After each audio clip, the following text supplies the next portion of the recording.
भोजपुरिया समाज चैनल में आप सबके स्वागत बा। भोजपुरी के तमाम खबर सबसे पहले जाने खातिर भोजपुरिया समाज चैनल के सब्सक्राइब कर दी और घंटी पर जरूर दबा दी।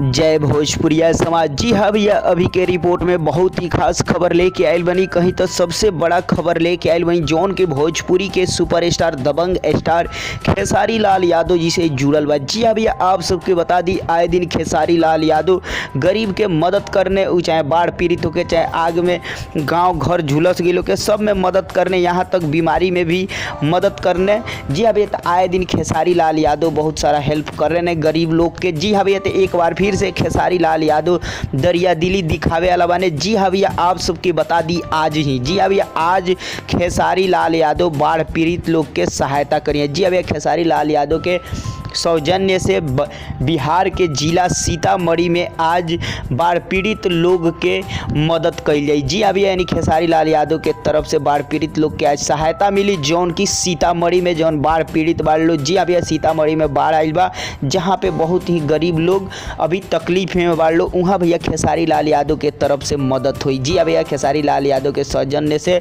खेसारी लाल यादव के फाउंडेशन के तरफ से मदद हुई। जी अभी आज 27 जुलाई के खेसारी लाल यादव के तरफ से बिहार के सीतामढ़ी जिला में खेसारी लाल यादव के तरफ से बाढ़ पीड़ित लोग के सहायता देहल जाए। जी भैया, ई आज के खबर बा जौन के हम बता देनी। आप सब का कहल जाते नहीं, खेसारी लाल यादव दान करते, सहायता करते, गरीब के हर एक दुख दर्द में शामिल होते हैं। आप सब का कहल जाते नहीं, कमेंट करके बताई। चलते चलते वीडियो के लाइक करी, शेयर करी और भैया चैनल के जरूर सब्सक्राइब कर दी और घंटी पर जरूर दबा दी।